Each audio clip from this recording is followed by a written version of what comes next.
Like the pages of a book, the Dolomites and their ravines tell a story that happened 300 million years ago.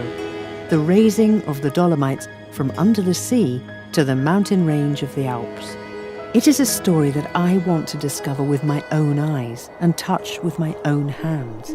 Silently, I ascend the wide path until I am surrounded by the vortex of an incredible time machine.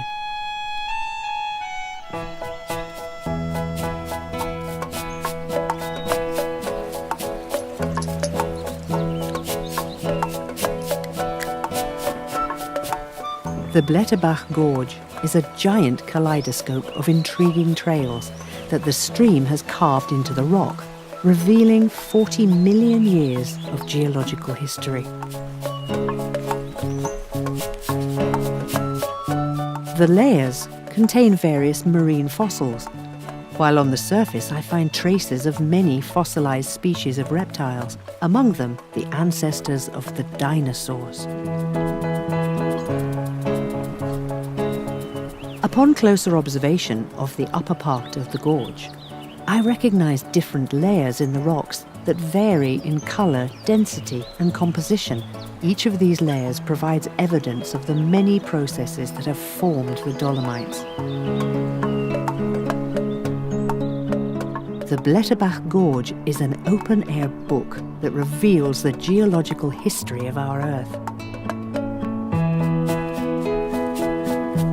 At the end of the gorge, I am once more returned to the present.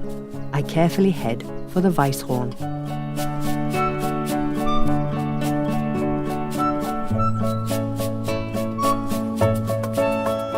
The summit seems to stand guard over the gorge, showing me in the distance the gigantic reef landscape that today we call the Dolomites.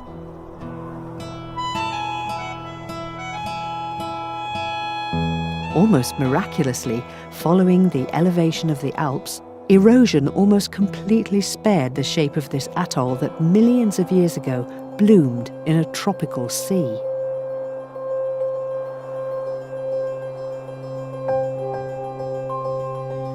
Without realizing it, on the second stage of my walk, I crossed the sea floor of an atoll that was created 250 million years ago.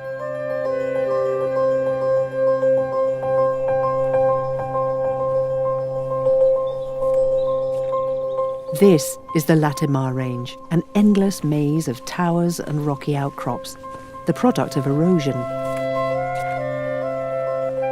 The landscape leads me into a world of legends, such as that of Laurin, the king of a race of dwarves that for centuries populated the imagination of the local inhabitants.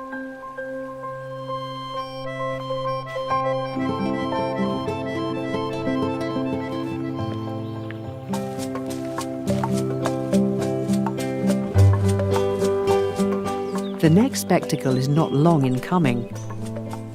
The Karasee Lake.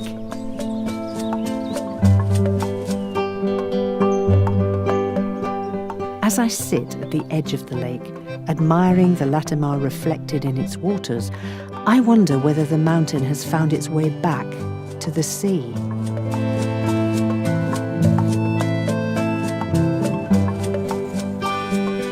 The third stage of my trek begins on the Karasee Pass, which once formed a seabed between two atolls.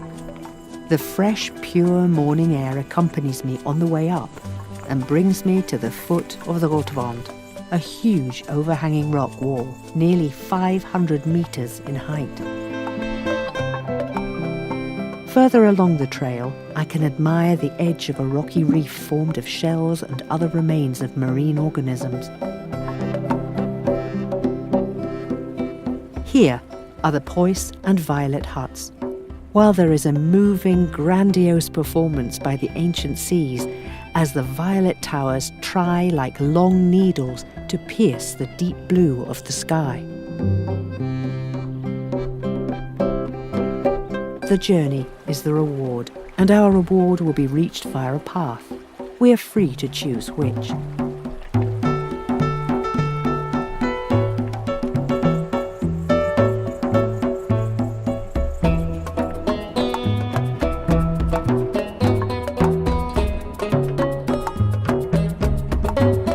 Here, after a short flat section, I gaze at the Gröden that seem close enough to touch. There, the proud red roof of the Tirsa Alpud hut can be seen up on a broad saddle. I have finally reached the halfway point of my third stage. Lost in thought, I rest and think about the hike that still awaits me through these incredible atolls of a vanished sea.